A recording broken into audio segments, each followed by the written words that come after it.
when it began. That was before there was anything there, we were there. That doesn't mean that we go back to the days of Noah building the ark. When I say we go back a long ways. But we were involved in the designing and planning of the hospital. And the CEO and the consultants that were there were excited about it. It was a big project. And they finally convinced us that it was such a big project. And they told us, what would you like in that hospital? I'm sitting there and I'm thinking all the people. You know, we have a lot of problems with heart disease. And I said to the consultants, you know, I think we should have a heart transplant unit in there. You know, they looked at me, you know, and they all laughed, you know, giggled, you know. Ennis is sitting beside me, and they said to Ennis, Mr. Fiddler, what would you like to see in the hospital? Ennis looked at them and says, I have a lot of people that have a problem with their memory. He said, I would like to have a brain transplant unit in there. We were more progressive in our thinking. Anyway, I just wanted to share that with you because always good to see my friend Ennis here with us. And with that, we begin day 2, and I'll call upon the drummers for the opening song.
Thank you very much. I'll call upon Bishop Lydia Mamakwa to say the opening prayer.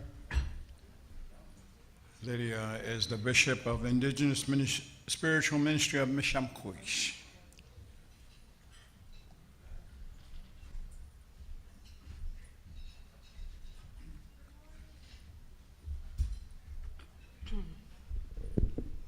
Watsiagakana, Menakaseba Nongum Gaksebak, Mekas Ayamstegak, Janakumyak, Eminagwak, Wagaksebak, Wagisga, Mando Gaminagyak. Dasingabats, Gaminagosiak Pamatson. So let us give our thanks to our Creator for giving us another day and a life to live. So let us pray. We will say the Lord's Prayer. No tauna chigison guy tain, Kadostin Skadex Nakazon, Kadogamawan Kadoch Tabano, Kadentamo, Doto Chagado, Deskindas of Chizong, Minan Skagis Gago Chibmatsiak, Webentamona Maganoniti and Nana, Aso Bentamorgage and Egonto Doyamatek, Egona Magatinagis a great Chigoyak. Magamita Gwenamona Machakegwana, Wesagina get a beneres and a gamau, Nestagaskon, Nestextentagson, Gaige, Nestagaige. Amen. Debenchigen, the Machium Nan. Kunanakum gonongum, Ganabichek Shebayak. Mina Wegisaga, Gaminsiak. Kunanakum go, Kakanagegon, Ezekasewa do Dosiak. Isaac Gisiank, Minezikitamagan Siank, and the Sagisagak. Basicon is Nagok, Kaminwewen, Minagitamagan Zagan, and the Sagisagak. Zamian and Nakum Yank, they bet again. Our Gugusas, Gabesiguts, Eggy Petens and Mos Yank, Jippen Nabostamabiank, Ima Azatiatukunk, Nina on the Kakanaria Bematsanse. Ekiwabandats, Ewabandat Sabago, Kazakion, and the Gegio, Unse Papits, and the Gegio Janaskok. Wait again on the morning, Gage Mina Gage, Gage with you one. Naboxen, no man or debits again. Kakanaria Chicken on Tangue, Kazakio Mina Menachamon, Menachamon, Minaga Papi, Kakanaria Bematsats. Lord Jesus, we just give you thanks for this day. We pray, Lord, that you would be with us, that you would lead us and guide us in our meetings, in our gathering today, Lord. We niganita mosna, nungum wagamachitiang. Minogweno gab mutuach, we niganita mok, mina we mean nekiganajakon. We can end the Bessunag, mean and the Shikelnag and the gods sayang. Meshabaksen Mago debates again, Kakanage Gonki and Kaminago, no one to bang I say, Lord, you gave you thanks, and we give you everything. We place everything in your hands, O Lord, as we begin this day, and we pray this in Jesus' name. Amen. So when chicken ben meda Jesus Christ, me no sagi tumando. Me no we chon ben extra chak. Me go with the chicken go no gagake. Amen. Amen. Thank you,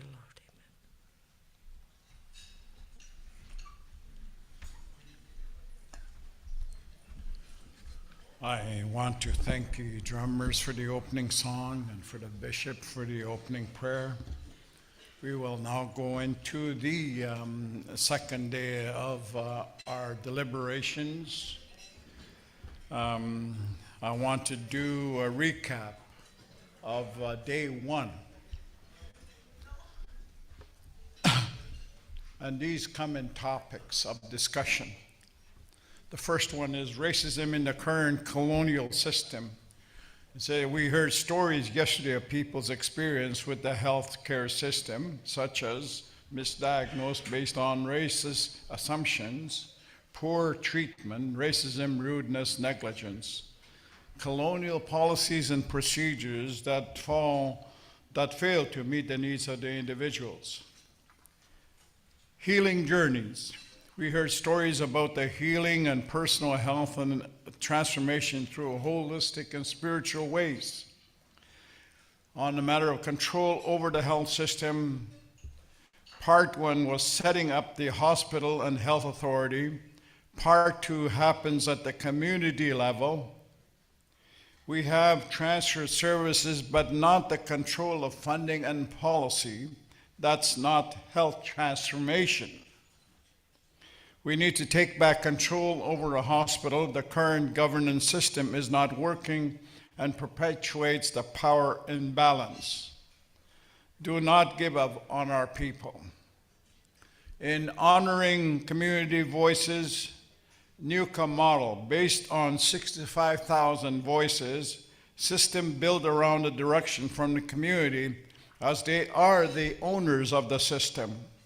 Same-day access, a system based on relationships where they know their providers and don't have to keep telling their stories over and over. We need to hear from every person. To teach 25,000 people and honor their voices by changing the system based on how they want to see it. On health transformation processes, we heard from the tribal councils on their processes. Each have approached in different ways and have done excellent work that need to be built upon. Communities have to lead the way and we walk beside them. In breakout sessions, there were questions about how the process worked together as it is currently unclear and confusing. None should lead as they are the ones negotiating. Concepts in the language. By using the colonial language, the concepts don't have meaning. Taking back the system means taking back the language and terminology to work with concepts that are ours. Examples, community engagement, hospital without borders, nursing station, hospital, etc. Engagement and consultation have become negative concepts because they have been done by government or funded organizations that do it within the tight time frames, but the comments and feedback aren't being listened to. They still do it their way. What does community engagement mean? SLFNHA. The name doesn't mean anything to the communities. Suggested using the word visiting instead of engaging. People need to understand the current system better to be able to provide input on how it should be changed. Communities need to know what SLFNHA provides and what kind of services they have. On community engagement principles, we need to start off with a framework, explain how it is going to work and how it will benefit, and develop a priority list and process and timelines and how many visits. Some said we need a binder or a booklet. Another said we need to get too much information in communities, it doesn't get read. Needs to be in the language. Respect for the local custom. Need to provide information and notice to be able to share community perspectives. Engage all community ages and have different approaches for each. Example, youth talk to youth. Food is how we connect. Involve community leadership. Community-driven, can't be top-down approach. Each community has a process, a way which needs to be supported. It's okay to have 33 different processes. Skills of analyzing should be developed in the community, not handed off to an organization. Include off-reserve membership.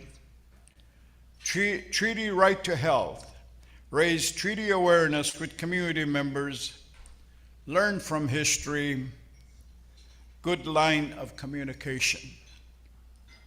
On timeline, many said it was impossible to do in a year and that it would take 2 to 3 years. Some said, yes, it can be done in a year. Get it done so we can move forward. It could work with good training and if we all work together. Evaluation, how do we gauge where we are at? On the methods, hire from the community. Communities develop their own guidelines, open-ended questions to talk about their experience based on stories. Need multiple workers per community. Have elders as part of the engagement team. Need a team from SLFNHA and the communities to implement the engagement. Use activities as a way to connect and share. Example, land-based, beside a fire, activities for youth, movie night, fitness, dancing, and they forgot bingo games. Somebody mentioned bingo games. So, home visits, feasts. A group of 5 already living in a community go to house, activity to activity. Need to do 5 to 10 visits per community. Frontline workers can ask questions because they have the relationship with their clients. Door prizes could get people involved. Local radio station, work through chief and council, technology, Facebook, Zoom, etc. Flexible hours. Celebrating our champions, evening banquet to celebrate the champions that made the change and set out the early vision. Hunger strike, Scott McCabe, 4-party negotiations. Many of these people are still involved and have lifelong commitments to improving the health of our people. There are questions from participants. First question is, what is the objective of this summit? Number 2, how will this work with the other processes?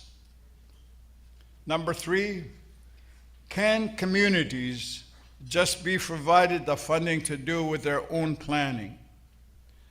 Number 4, is this about SLFNHA to keep building their empire? Those are questions that raised at the groups, and it's a very realistic questions that need to be answered, and that is basically the summary of discussions of yesterday from the various groups. I want to thank all the facilitators and the recorders for doing such an excellent job, and for each of the people that participated and contribute in this time in honoring our community voices. I will now go into the agenda. We're going to have a we're in a plenary session, the need to change healthcare system. And the second, there will be a panel, non-health transformation panel. We'll break out at 10:45 into groups again. At 11:35, we'll return for a report. 12, lunch. 1 p.m., we're bringing health back services closer to communities. Hospital Without Borders.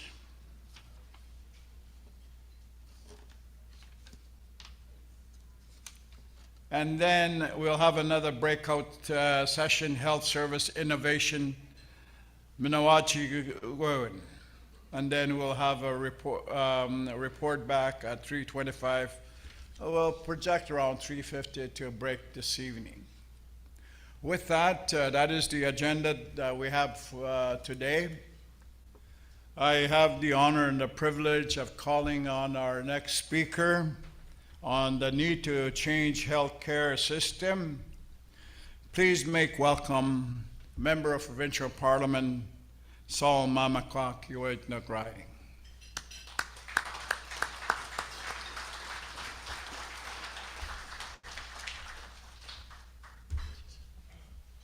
Are you gonna give me some time? Yeah. Okay.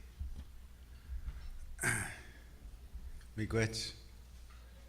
Manigijebaya. It's a good morning. Ahi nistam gekit mawat minedano ma epijan. Minoa ewab naguk. Ewab emamoshkaink. Mawat kitijigijonan. Mawat kichinendagon. Mizoe ako mabamia. Manungu meke nada nijmurgao danak kicihant nigaban. Das saw Ayamian. Das saw Ayamian we kitijio nabatstun. Mimo euntsek mashkau ziwen. Mimo kod namag mashkau ziwen chapaknadamag. Ahawete wamtegoje kegone kage baknag yagako. Greetings this morning, everyone. It's a privilege and an honor to be here. It's a privilege because over the last 2.5 years, we haven't been able to gather like this. And I spoke in my language. About 2 weeks ago, I was in this community and this elder came to me, just a brief discussion. It was like a minute and a half in length. And every time you speak, he said, use your language. There is power in the language. There is power in who we are as First Nations when you use the language. So I always try and do that no matter where I speak. I'm not sure if Mike is on. I was supposed to be here with Mike, but I'm not sure. But I know with the when we talk about the need to change the healthcare system. Growing up, my mom was a CHR. Growing up as a kid, I knew what was going on in the community all the time when a child was born, when there's death, somebody very sick. And I think today, trauma, crisis in our communities has become a way of life for our people. We hear these stories every day. The unnecessary suffering, the needless deaths that we see in our nations is construed as normal and acceptable. But that would not be acceptable anywhere else in Canada. When we live in crisis on a daily basis, we just normalize it. We just learn to accept that's just the way things are. No more.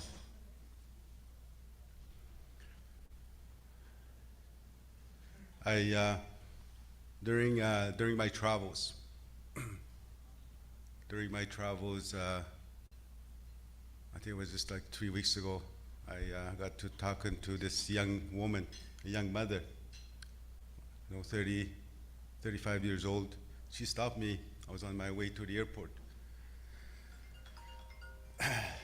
And she started showing me pictures of of her son, 2-3 years old. And she said that this is my son. And when she started showing me the pictures on her phone, like his body was just covered in scabs. He says, this is him today. This was like I think it was April 2021, and then to today. And the skin condition had gotten better. And then what she told me was,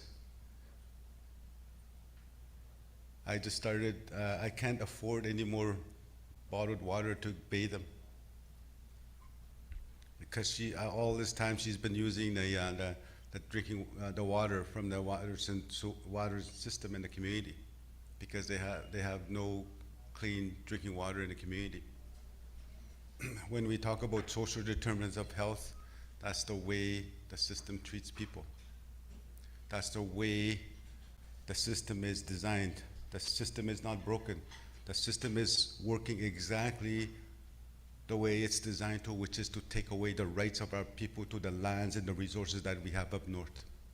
It's not broken.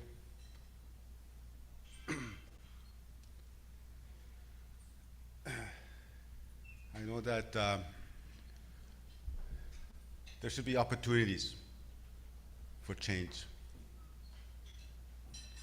You know, as far back as, you know, Scott Bain McKay report, you know, there were reports there. And they are not actioned. They collect dust.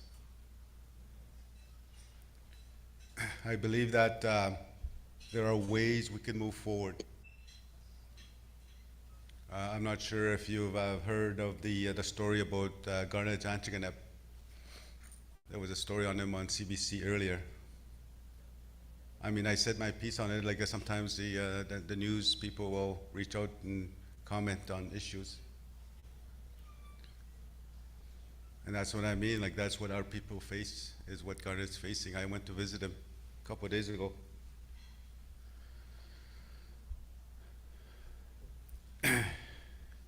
I think the need to change the healthcare system, I know I got involved with the health transformation process earlier on. I know I had a vision here one time, like I thought, you know, with the suicides, and back in 2017, there were, I think, 38 suicides in Nan Territory at that time. And I remember having this thought, there's this vision, that I want to eliminate suicide in 30 years. And people thought I was crazy, because I didn't want to go to 50%, I didn't want to go 20%, I didn't want to go to 75%, I wanted to go 100%. How do we get there?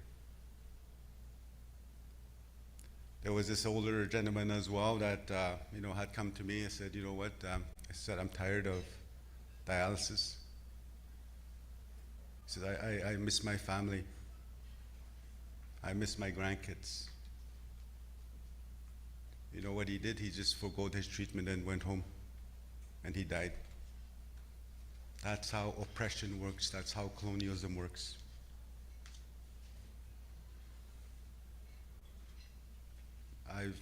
When I'm at Queen's Park, when I'm at the Ontario Legislature, I see oppression, colonialism, and racism in action right in front of me. It gives me an opportunity to be able to see what's happening to the people in our nations.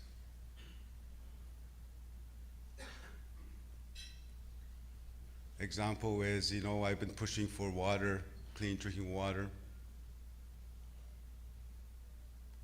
you know, in Ontario, and there's 14 long-term boil advisories in Kiewit Riding.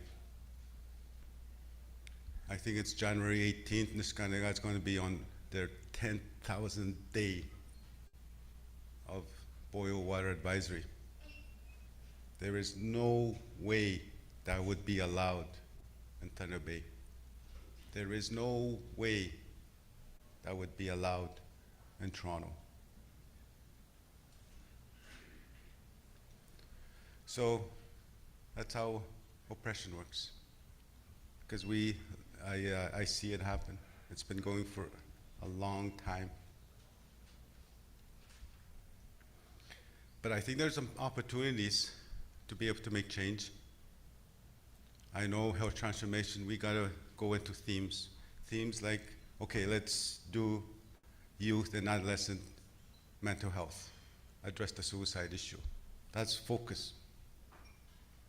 Another one is, okay, let's eliminate, you know, chronic diseases such as diabetes, you know, all the amputations that happen in our communities. Let's deal with that. That's health transformation. And I think over the years, we've had a problem in implementing health transformation.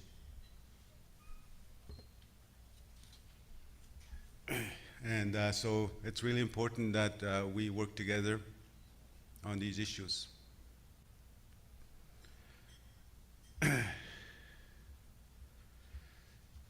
And I know that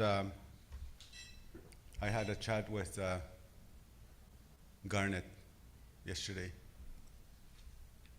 And I know he's struggling. I know he's just trying to live. And we talked about 3 things. And one of the things that he thought about was a review of SLFNHA, an organizational review. It's not to, it's just to examine and see how, the 4-party agreement has moved things forward, because it hasn't. We need to be able to engage in a process where we can do better. We must do better, because it is the people that suffer. In my travels, whether it's at the airport, whether it's the messages I get, the patients, the people suffer. I know that I remember this former leader had come to me and said, you know what, they want to take over their health transportation. This is how he explained it to me. We want our own people, community members, setting the travel. We want our own people driving the people around. We want our people to provide that service for them. People from the north providing that service. And it would make so much difference when we talk about language barriers. And I think that's what I'm saying is I think it would be so important to be able to, take over NIHB as is. But we need to be able to have a process where you negotiate a better deal. The way it's run right now, the way it's funded, it would not work. We need to be able to have that and give it time to improve over this 5, 6, 7 year period. That's change. Do not be scared to take over a program that does not work, but the best way to do it is to improve within the existing system.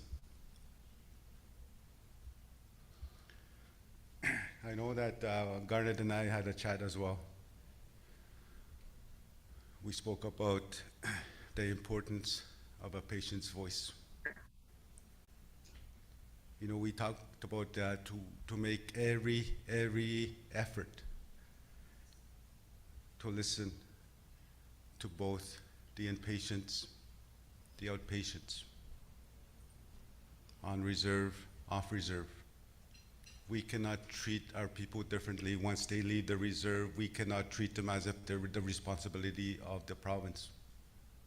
Sometimes we treat our people differently that live off reserve. They still have the same right as everyone on reserve, as we are all treaty rights holders, land rights holders of these territories.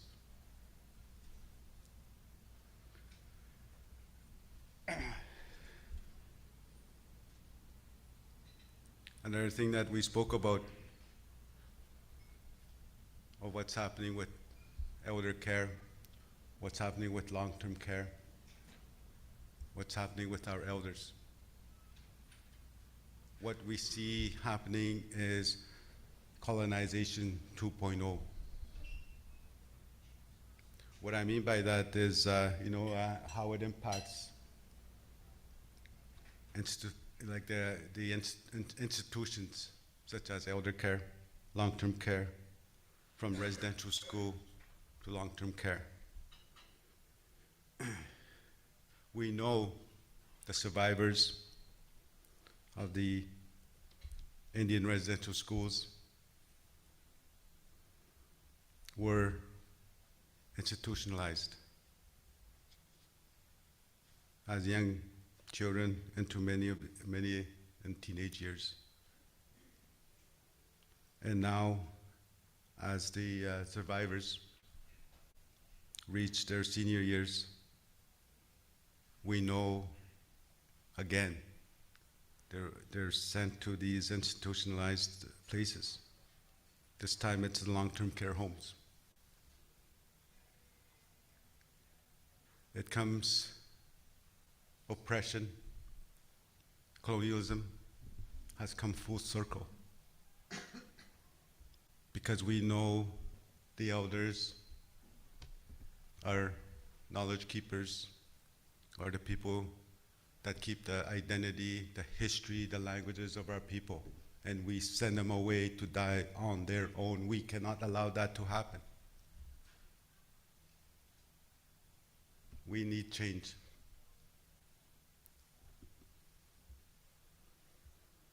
And I think we should actually start looking at on bringing our elders home, whether it's in our communities, in our nations. For years and years, governments have been saying that we're going to have this long-term care facility in Silicon. No.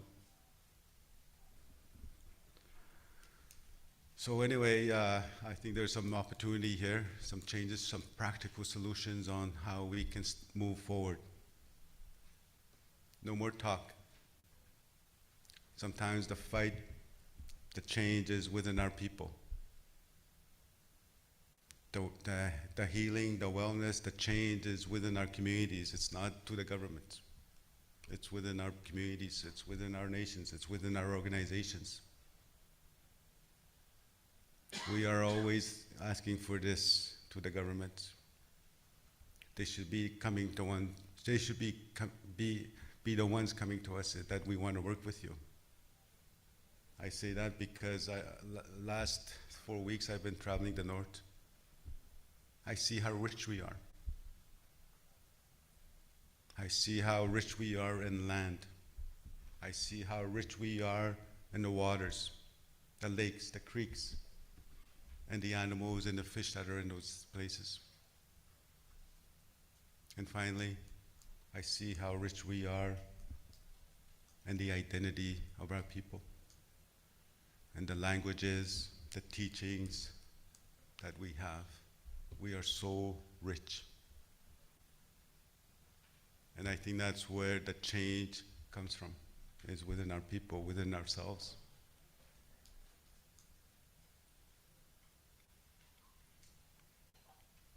And I think we need to be able to change that thinking. So there's certainly some ways we can change it, but I look forward to, I think Mike Curlew is supposed to be on.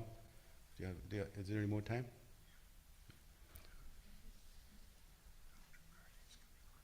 Okay. Dr. Curlew is coming on soon, so, but anyway, I think it's, I wanted to go back to the long-term care. And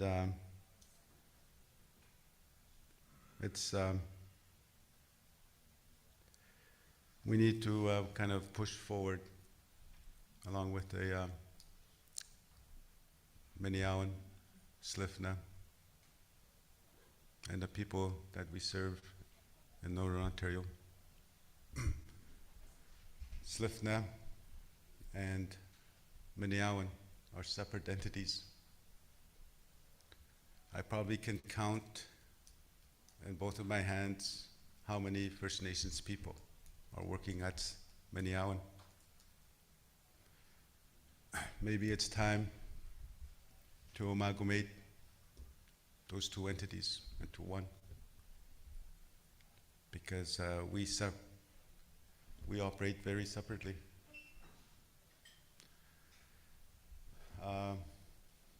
I'm not, I don't have any notes, but I wanted to just have this opportunity to say hello.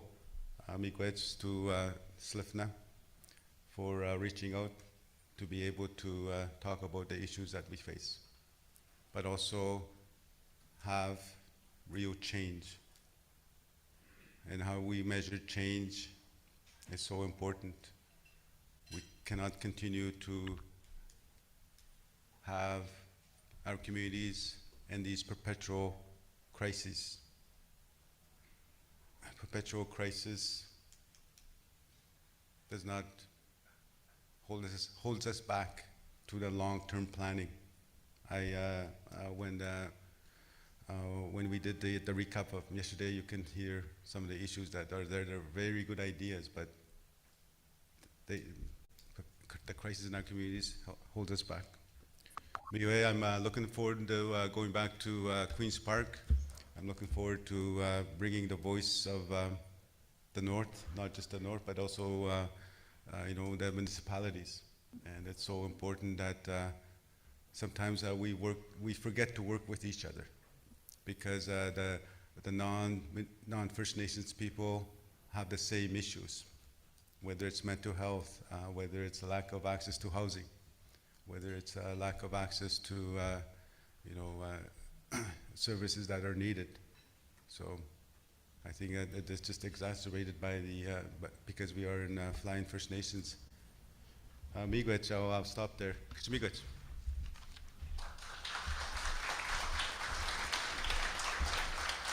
Thank you very much, Sol Mamakwa, for your presentation.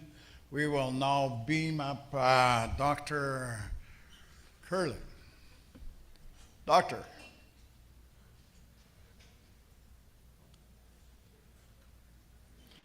Good morning, Doctor. Our prominent politician has taken some of your time, so away you go. And it's nice to have you here. Please make welcome Dr. Curley from, I believe you're out in Moose Factory or Moosonee right now. Go ahead. Thank you. Hi, Bushu, everyone. Miigwech.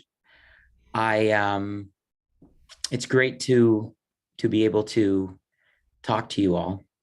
As Saul was speaking, I was sharing some very, very powerful truths. I was reflecting, and some things jumped out at me as he was talking. I was reflecting on the word 10,000. A community is about to have the 10,000th day without clean drinking water. I was reflecting on what he was saying about dialysis and how a patient was not allowed to go home because that service doesn't exist. I was reflecting on what he was saying about long-term care. That why is it synonymous that when an elder, they have to make that choice to potentially leave their home to access long-term care?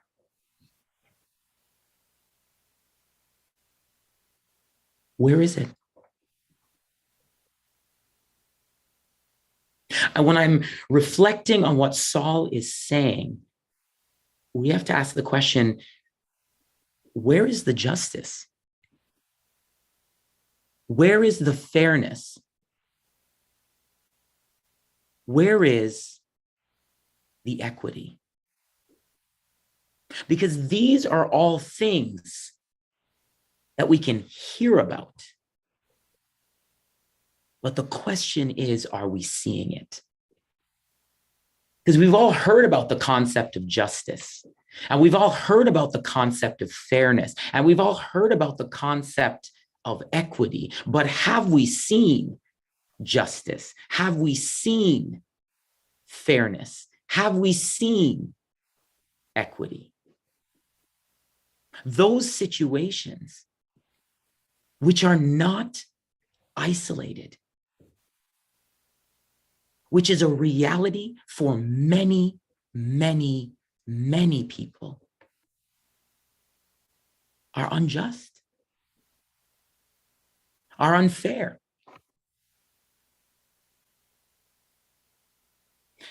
Due to the persistent effects of colonization, the persistent effects of systemic racism within the healthcare system, Indigenous patients receive far, far, far inferior care that what other individuals enjoy.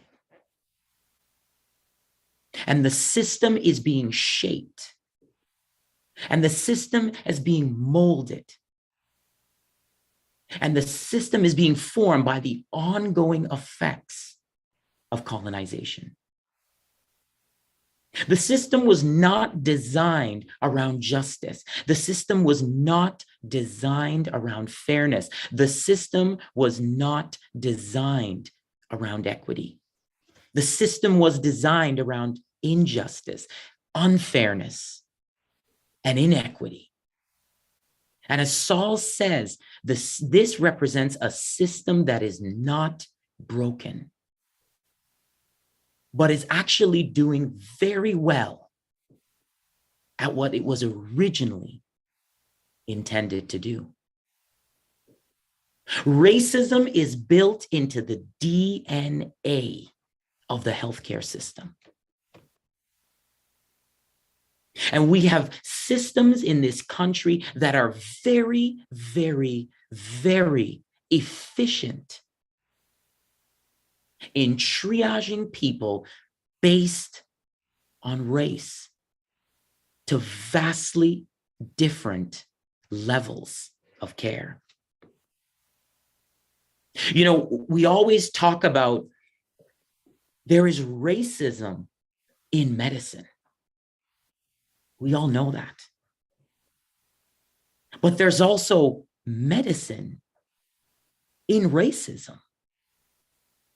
Historically, medicine was used as a pillar for colonial ideologies.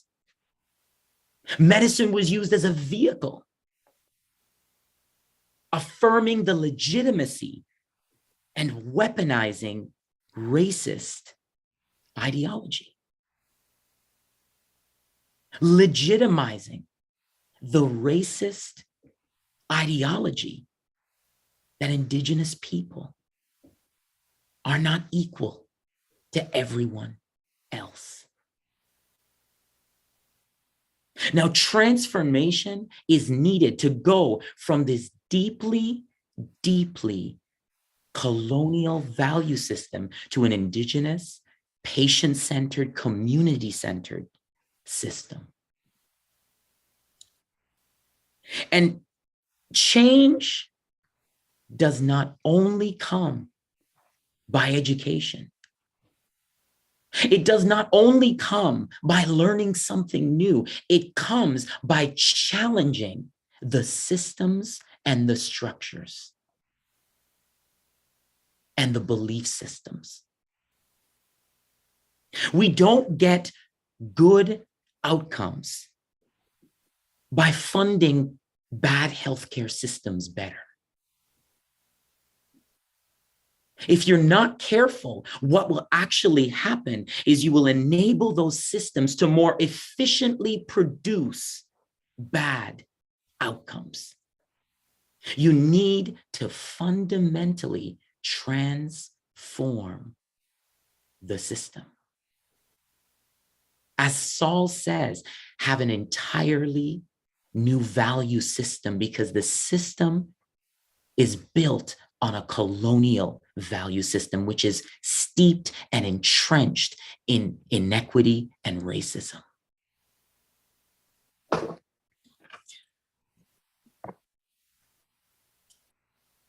Colonization, one of the things that it acts to extinguish is hope. Hope in change, hope in change. Hope in achieving justice. Hope in achieving equity. And we have to be deliberate and intentional in not allowing the forces of colonization to extinguish the flame of hope. That is what everyone is committing to doing. The minute we start to believe that change is impossible, we start to extinguish that flame of hope. And colonization acts to attempt to extinguish that flame of hope, extinguish that notion that change is possible, extinguish that notion that equity and justice and fairness is achievable and possible and within reach in the system. Hope is not a feeling. Hope is a choice.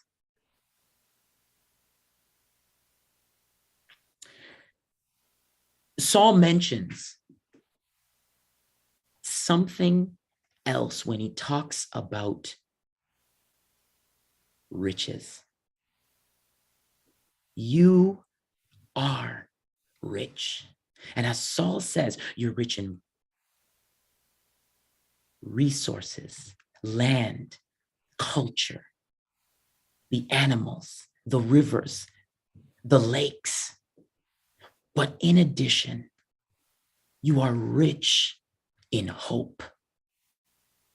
And that is a powerful thing. Colonization works to silence truth and extinguish hope. So do not let it silence that richness of hope that you have. And do not let it extinguish the truth that courses in your bodies. So as we all work diligently forward in the collective mindset towards justice, fairness, and equity, let us not forget that the fuel of this exercise is hope. Thank you, everyone. Miigwech.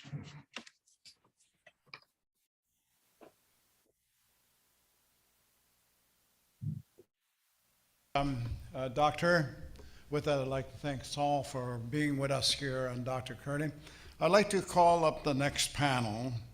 I'd like to call up NAN Deputy Grand Chief Victor Linklater to join me up here. Alvin Fiddler, who's the NAN Health Transformation Lead, and also Deputy Minister Sean Baptiste, Indigenous Affairs, Ontario. And we will be calling on Assistant Deputy Minister Patrick Brochet by virtual at this particular time. We have about 40 minutes, and if each of the speakers could mind it, about 10 minutes. The most important thing we got to do after these speakers is to get into groups and discuss what you have heard. So with that, I'd like to call upon the NAN Deputy Grand Chief, Victor Linklater.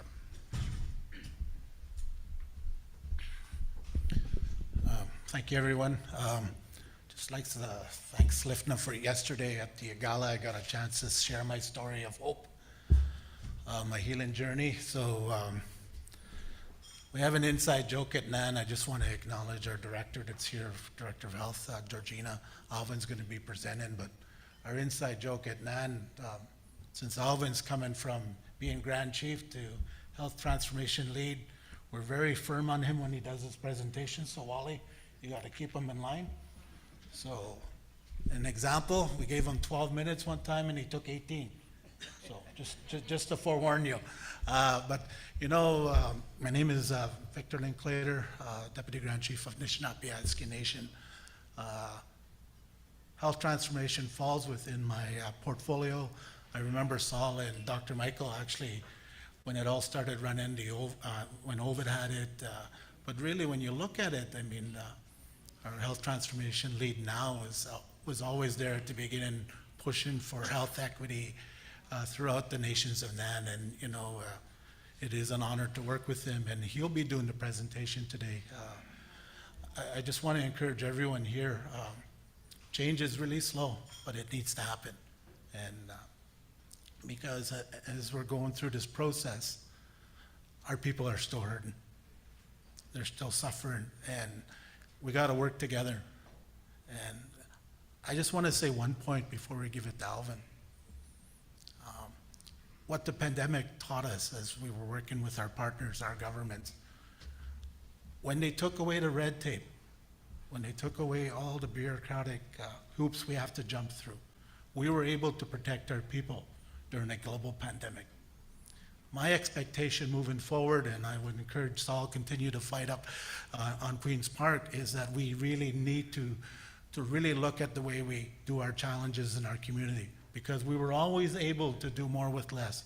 Imagine what we could do if we were treated as equals and had the same resources and accessibility to services. I believe we could get back to a place where our people could be healed. The thing that I want to remind the people is our greatest enemy to equity is ourselves. If we could all get on the same page and get healed, I believe that we could improve the lives of our people. And I'll leave you with that, and we'll give it to Alvin to do his presentation. Thank you.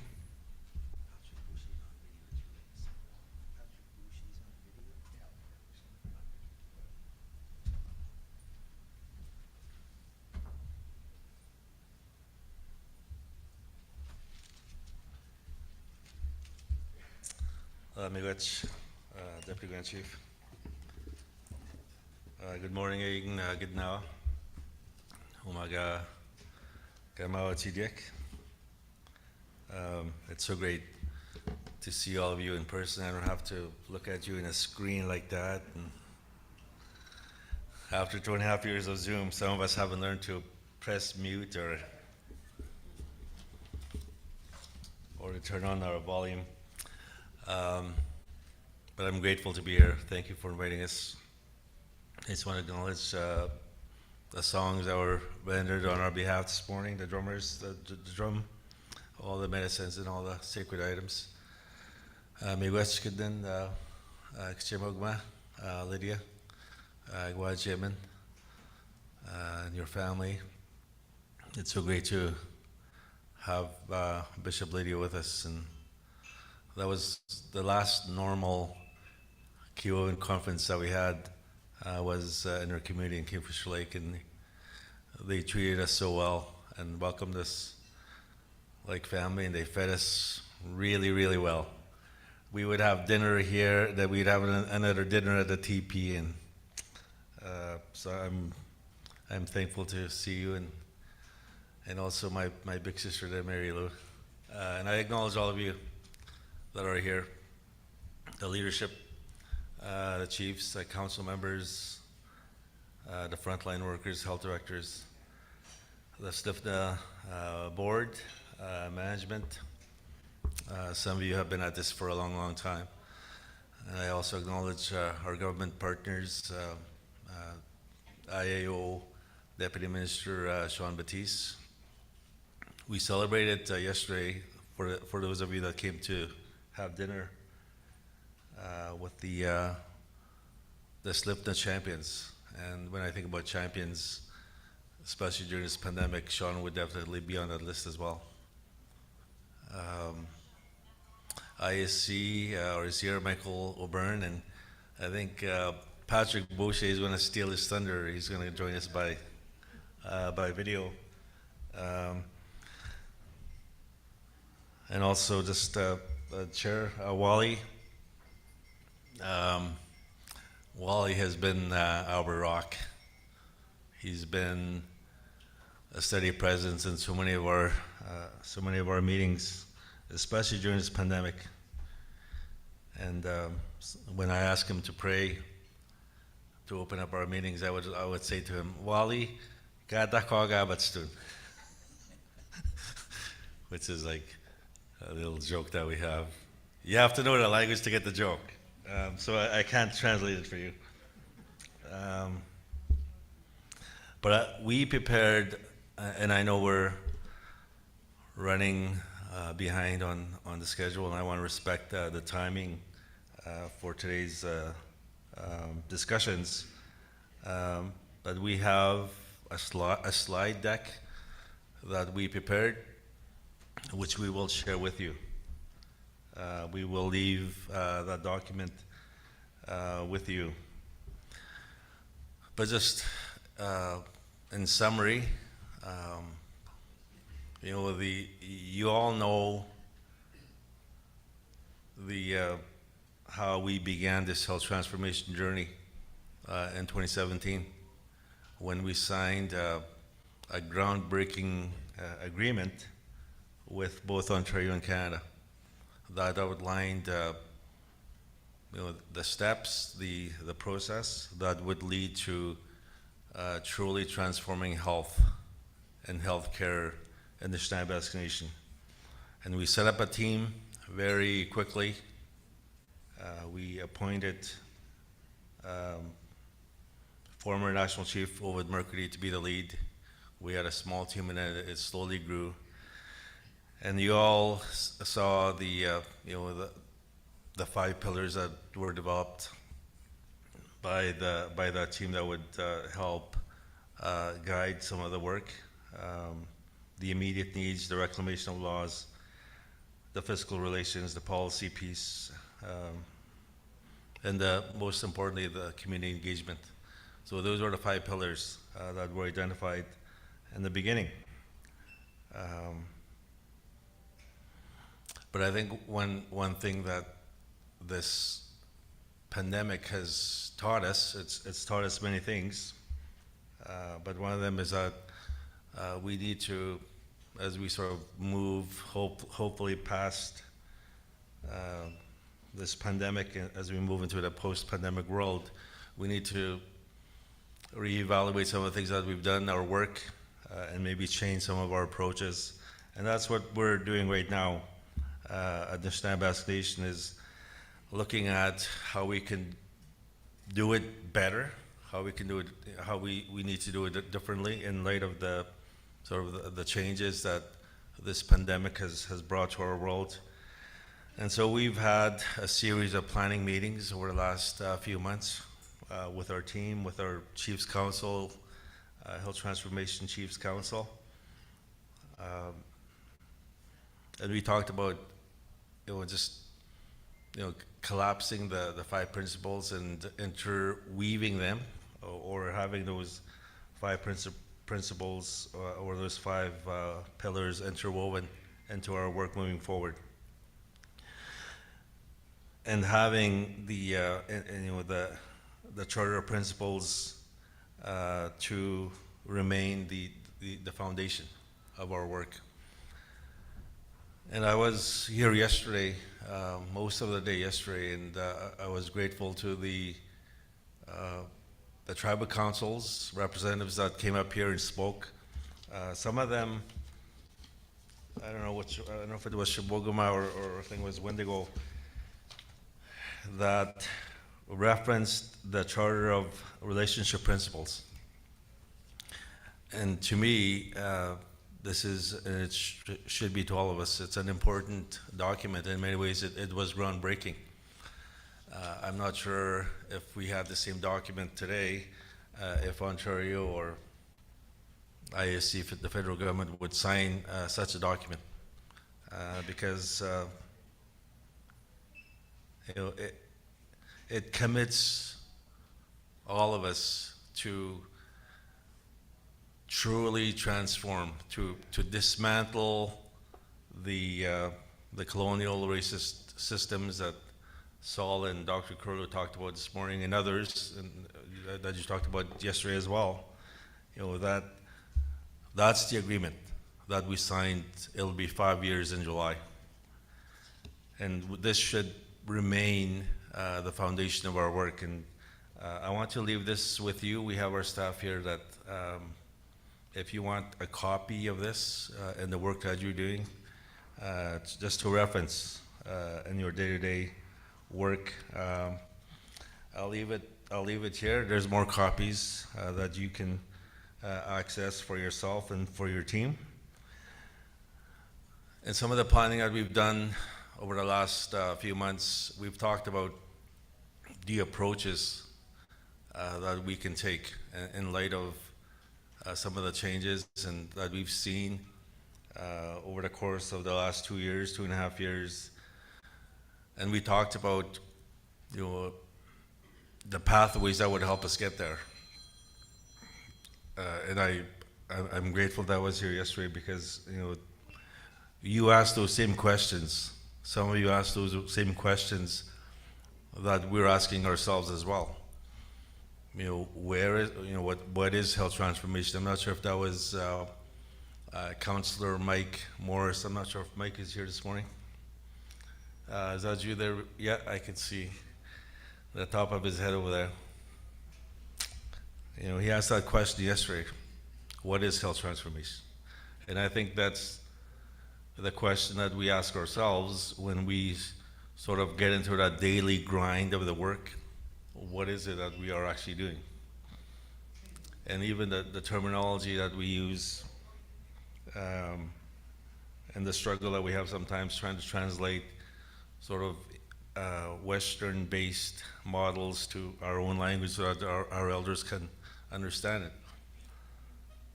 For example, I think it was Wally yesterday that talked about this idea of hospital without walls or hospital without borders. How do we explain that to the elders that we need to bring on into the process?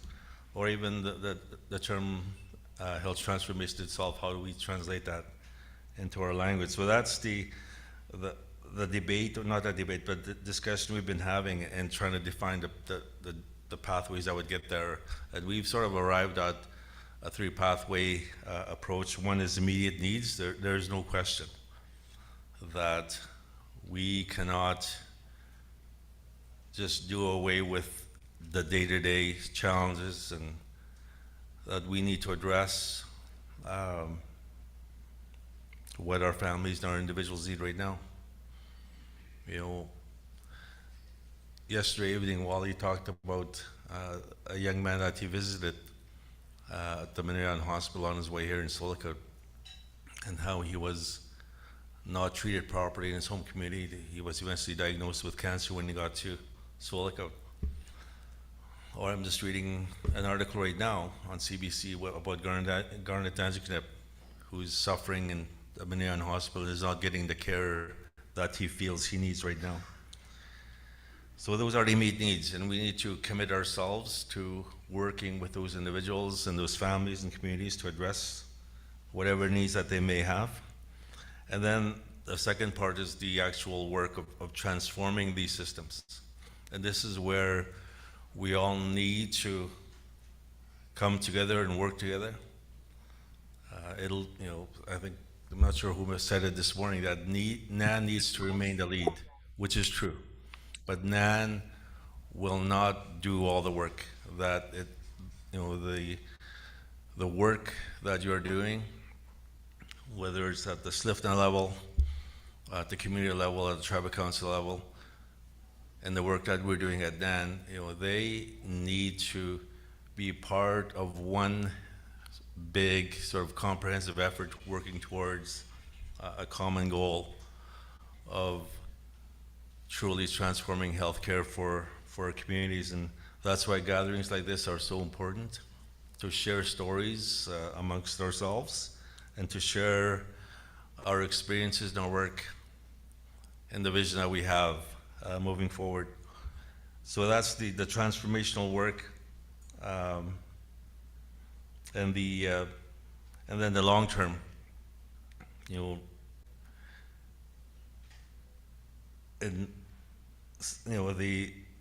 the elders that have sat with us in these meetings, their teachings, their guidance is so important, because they're the ones that remind us of what health transformation really is, which is reclaiming our own systems that were there before, reclaiming our own laws, reclaiming our own way of keeping ourselves bumhidoin. I don't know, there was another term that was on the screen yesterday similar to that. But that is who we were, and that is who we need to, that's what we need to go back to. So that's the sort of the pathways we're looking at moving forward that would help guide our work day to day. And another message that one of the leaders called me yesterday after hearing yesterday's proceedings and the importance of engaging the community.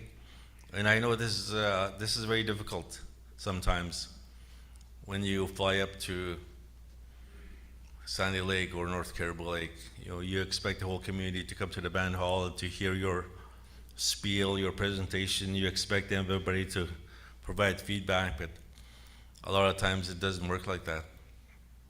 And so you have to be strategic how you engage communities and leadership. But what his message to me was that community engagement is one thing. Like, you can go and talk to the community and write notes what they're telling you, but the decision-making authority in terms of how you're actually going to design the system, it needs to remain at the community level.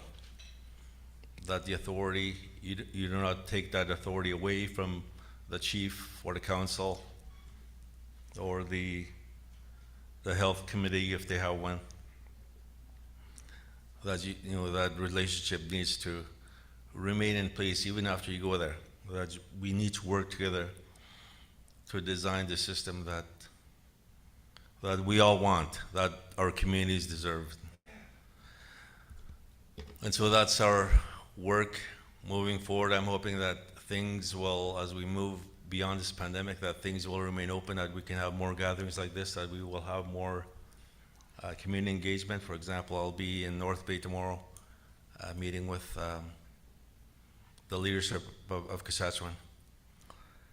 And we're getting more invitations from communities, and we will coordinate those visits with our health partners, whether it's with Matawa or SLFNHA or Wendigo or other tribal councils, that we cannot just keep going back to the communities and forcing our members to tell their story over and over again.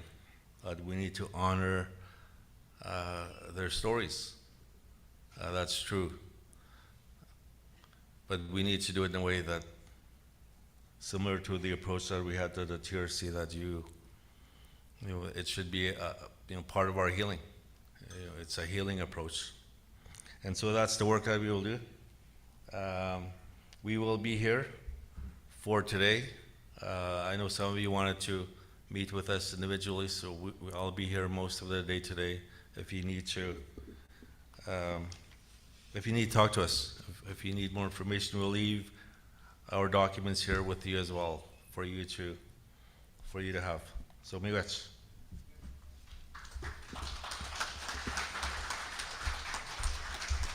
Thank you very much, Alvin Fiddler, for your presentation. Now we have the Assistant Deputy Minister, Patrick Boucher, online on virtual. Mr. Boucher. G'day, could you hear me? Could you hear me all right? Yes, go ahead. Perfect. Tanshi kia. Morning, everyone. First, I'd like to acknowledge that I'm speaking with you from Ottawa on the traditional unceded territory of the Algonquin people. And thank you for the invitation to participate on this panel this morning, and just want to acknowledge elders that are joining us today, as well as all the chiefs and leadership in the room over there, SLFNHA officials and leadership, and all our frontline colleagues in the room there, as well as my co-panelists today, Deputy Grand Chief Linklater, Alvin, as Nan's health transformation lead, and Deputy Minister Batiste from the province.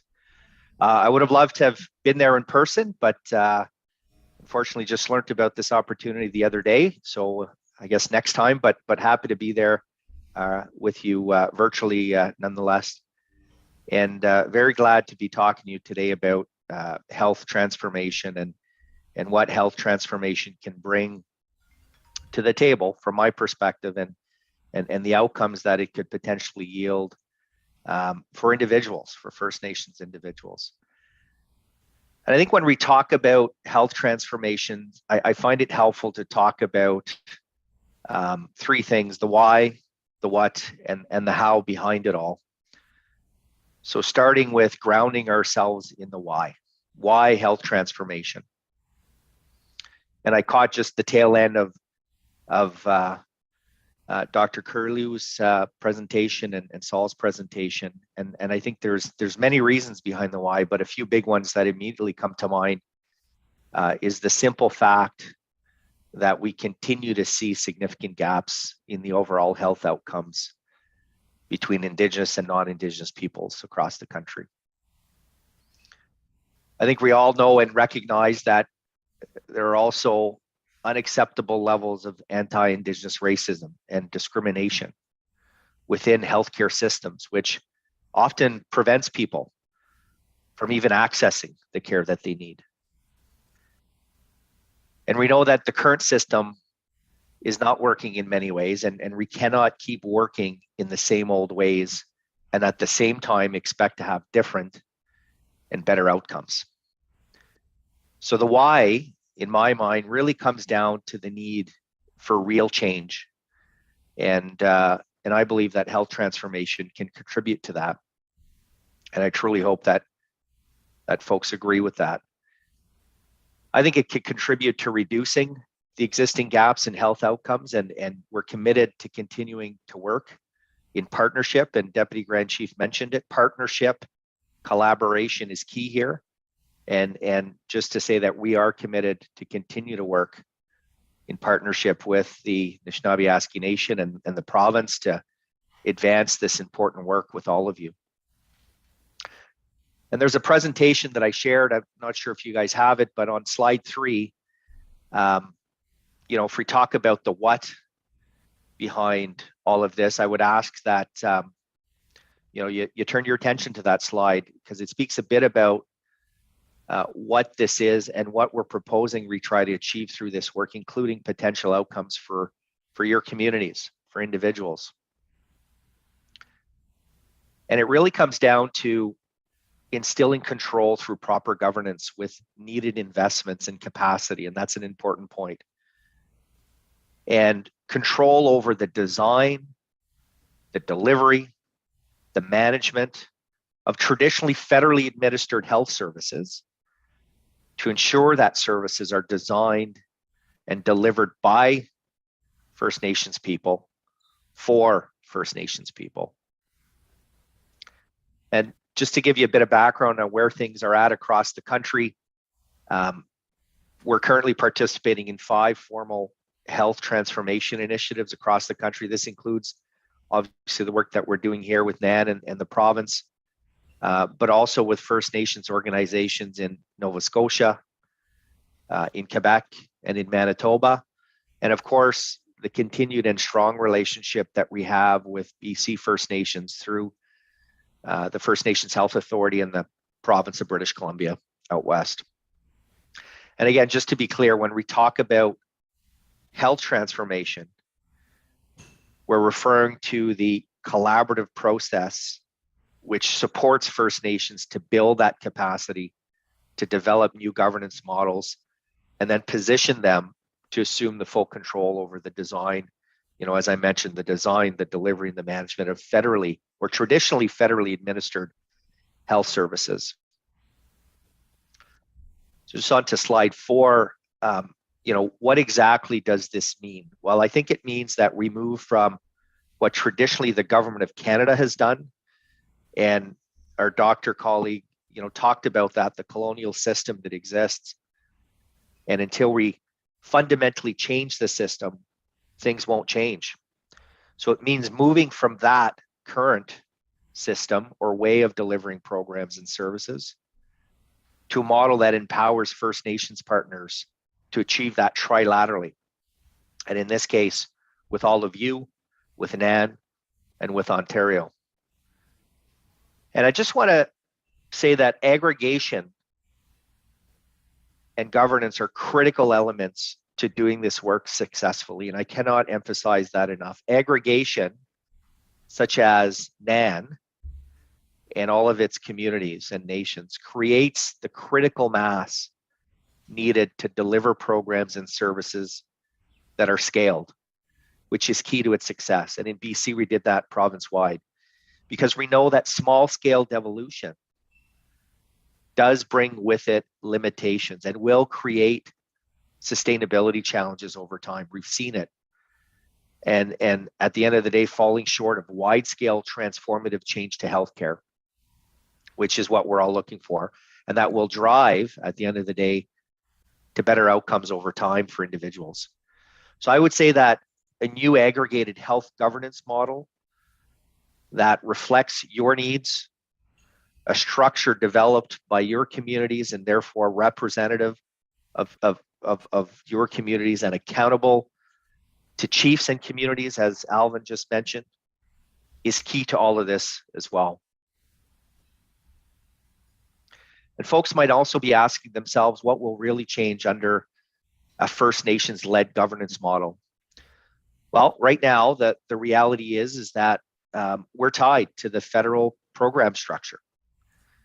We have our programs, we have terms and conditions associated with those programs, requirements related to reporting, various conditions associated with the programs, and we have funding cycles that we have to live by.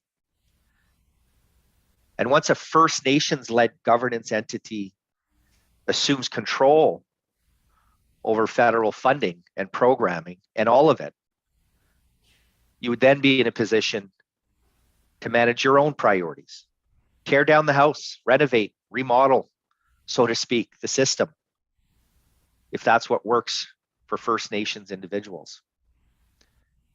You would have the ability to not only prioritize, but also redesign and recreate health programs, services, and policies in innovative and culturally appropriate ways that best suit NAN community needs and priorities. Just on to slide 5, I wanted to touch a bit on what we've seen over the 10 years of experience working in close partnership with the First Nations Health Authority in British Columbia. Just as an example, recognizing that the governance behind health transformation for NAN may look very different or not, but basically it has to work for you and your communities across NAN territory. So we've seen an improved and comprehensive and coordinated continuum of care grounded in holistic approaches, which I think creates space to address social determinants of health, such as social supports, gender, food insecurity. We've seen a First Nations health system that is better integrated with the provincial system. We've seen aggregated health service delivery that allows First Nations to achieve efficiencies based on economies of scale, a broader population base with health authorities well positioned to provide a variety of services and programs. We've seen a system that is more responsive to the needs of First Nations communities, individuals, and their loved ones. And I want to be clear that under such an agreement, we don't just walk away either post-transformation. We continue to play a role and to be a close partner. So this would be more than just a funding relationship. It would be reciprocal and shared accountabilities that are, I think, critical to the potential new relationship. Moving on to slide 6, I know that many of you may be thinking, but what does this really mean for me? What does this look like for my community on a day-to-day basis? What does it mean for my pregnant wife and young children, my mother suffering from diabetes, or my brother struggling with mental health issues? And there are a number of very practical elements to health transformation that I think will improve the health outcomes for your community members and loved ones. And we've seen it elsewhere. As I noted earlier, a First Nations-led health entity accountable to its chiefs and communities would control the design, the delivery, the management of health services and programs. It would control the allocation of fiscal resources. Health services could then be brought to the north and closer to home. And we heard about examples earlier where there's a need for that. There would be less need for people to travel to get health services and care.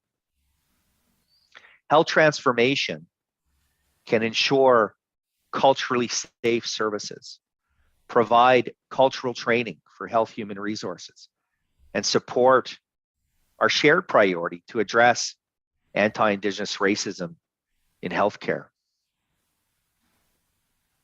Communities could adopt cooperative approaches. So for example, rather than competing against one another for nurses and doctors, communities would be in a position to work to recruit and retain professional talent together. This is also about two-eyed seeing. There would be space to take the best from both Western medical practices and traditional knowledge and medicine, responding to the cultural and spiritual needs of First Nations patients and individuals. So just to wrap up on slide 7, because I am conscious of time, Canada is very committed to this work and our partnership with all of you and with NAN and Ontario. And Alvin talked about it. Since 2018, we've invested quite a bit to support this work with NAN. And the funding's intended to support NAN to build capacity in communities, to design and develop a new First Nations health governance model, and to facilitate new service delivery partnerships with organizations like SLFNHA to develop and implement service approaches and innovations. And we're ready and willing to work with our partners to develop concrete actions to move health transformation forward. So I think this is exciting time and a real opportunity for change. This is important work. And I think that could fundamentally transform our relationship on how we work together. And again, just to emphasize, the words of the Deputy Grand Chief, working together is key in all of this. And we're happy to continue down that journey with all of you. So I'll leave it at that. Marcy, thank you.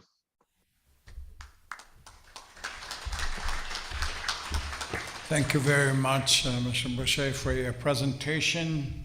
Now we have our last presenter this morning. We have the Deputy Minister, Sean Baptiste, Indigenous Affairs of Ontario.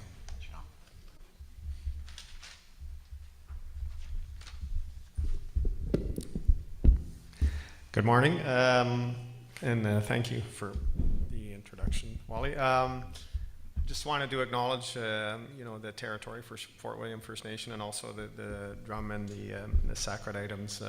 And thank you for the song this morning and the prayers from the elder. And wanted to thank SLFNHA and James for the invitation to speak today. And also wanted to acknowledge, Deputy Grand Chief Linklater, the chiefs, elders, and of course my friend Alvin and Wally, who I've known for many, many years in my journey. I think most of you know my history and working for the Waban Tribal Council in Timmins for 25 years before coming to the province of Ontario, and coming up on 6 years, 3 years as an assistant deputy minister, and then 3 years as a deputy minister. I will say that I'm not here to talk in specifics about NAN health transformation. That's primarily obviously with my colleague, the Deputy Minister of Health, Dr. Catherine Zahn, and we work with her and her team in supporting health transformation in NAN and in other parts of the province. But, you know, I want to talk in a bit more broad strokes about, you know, it's been referred to up here, the pandemic response and in particular the vaccine rollout and transformation. As I think, as I see it, as we see it, certainly in the Ministry of Indigenous Affairs, and how transformative that initiative was in the health, in the public health. I mean, there was, for me, in all of my experience on both sides, I've never seen anything where, you know, people talk about collaboration, and for sure there was collaboration. You know, Alvin and I talked many times, you know, leading up to the well, in the the pandemic response and leading up into the vaccine rollout. You know, I had a lot of conversations with Regional Chief Roseanne Archibald, who was appointed to the vaccine task force. But there was, for sure, and of course with colleagues at Indigenous Services Canada, you know, Michael O'Byrne and others. There was collaboration, but I can assure you that a lot of this, particularly our Operation Remote Immunity, was Indigenous led, and we followed the lead of, you know, of Nan and the Grand Chief at the time, and the leadership, and, you know, we engaged early and often on that entire operation, and we continue to do so. And to me, that is true transformation. We listened. Did we get everything right, you know, between ourselves and the federal government? No, mistakes were made. But, you know, we learned from it. We continue to learn from it. You know, I've had a couple of interviews this week with researchers and media about, you know, our response and the collaboration. And I continue to reiterate, it was largely Indigenous led. You know, and we set up the vaccine, First Nation vaccine table and urban Indigenous vaccine table to sort of mirror the 10-member task force for Ontario, and that was critical. Absolutely critical in keeping Indigenous communities and people safe. And who led that? Well, it was First Nation led. And we listened, you know, and Minister Rickford attended many of those meetings. They were weekly at first, and you know, fast and furious, but, you know, we made the time to do that. And to me, again, that was really, you know, a transformative piece. And what I often say in you know, in my communications with Indigenous partners or with my colleagues in the Ministry of Health, you know, that to me is the silver lining in the pandemic. The collaboration that occurred between government and Indigenous partners and across ministries. We you know, we never had the attention of our partner ministries like the Ministry of Health, the Ministry of Solicitor General, like we did in that rollout, and continue to have. And so I think it's something that you know, we continue to push and seize on, you know, and has created a different dialogue between government partners and Indigenous partners that, you know, I continues to this day. And you know, when we talk about transformation, it has to come from within. So it has to come from within the nation, and it has to come from within government, and that means having more voices at the table. You know, Indigenous views and perspectives. You know, when I came in as assistant deputy minister and then was promoted to deputy minister, you know, I'm at the most senior tables. We have Deborah Richardson, who was, you know, my predecessor, who's now the Ministry of Treasury Board Secretariat, and others that work within our ministry and within government that provide those, you know, views and perspectives, and that to me is, you know, a part of transformation. Yes, it's a long road, and when I came to government, I knew that. I knew that I wasn't going to make change overnight, but I'm there as part of that change and part of that transformation. You know, my experience on the journey of transformation, health transformation, you know, at the Tribal Council at Waban, we were the first health transfer in Ontario back in 1992, a very, very small step for sure, to be sure, in health transformation, but Waban is part of NAN and part of the health transformation that you speak about. Certainly very different in that area than it will be for your communities that are remote and have far less access to or in some cases no access to health services that or public health services that the communities I represented, my own community of Matachewan First Nation has, to be sure. But there are other parts that we look to in the province that are, you know, different sorts of health transformation. We heard last evening, you know, Kavanaugh talking about the All Nations Hospital or health transformation that's occurring in Treaty 3 with Treaty 3, Grand Council Treaty 3, and the Kenora Chiefs Advisory. Our ministry has been a part of that in terms of providing support and advice and pushing things along.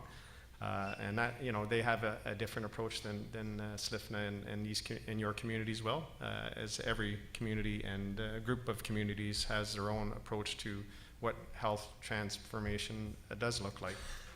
But you know, again, for me, the biggest transformative piece around what health transformation can truly look like is it's radiant. We're living it, you know, today, and so I think we need to seize on that. But for what we're you know, we continue to commit to in Ontario.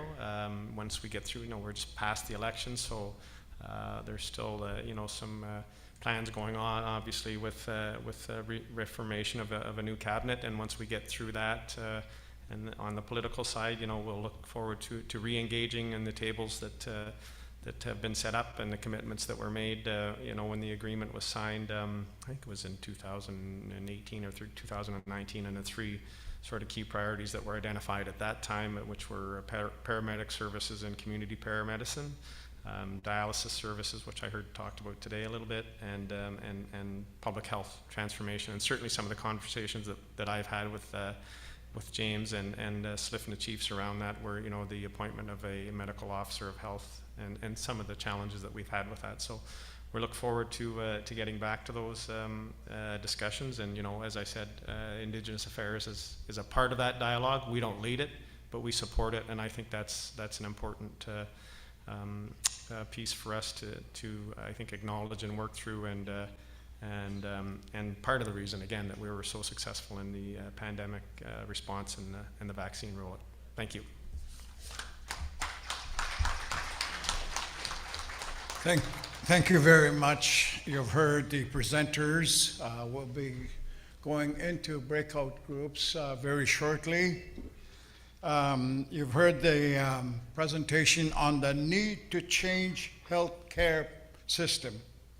And then you had the health transformation panel present the updates and what their thinking is on the health transformation. So what we're going to be doing is going into a breakout session, and facilitators are going to be working with you, and you need to address how do we talk to 25,000 people about health transformation, okay? That's the task of each group. And I want to just one change on the breakout groups, okay? The Viking room had 2 groups and it was getting crowded in there. So what we're going to do is we have the Scandia group, one over here, that will remain over here. The people that were in Viking room B, that's the Greens. It sounds like a political party. Over here, we'll move the Greens over here, and we'll have the 2 groups in a big room over here, okay?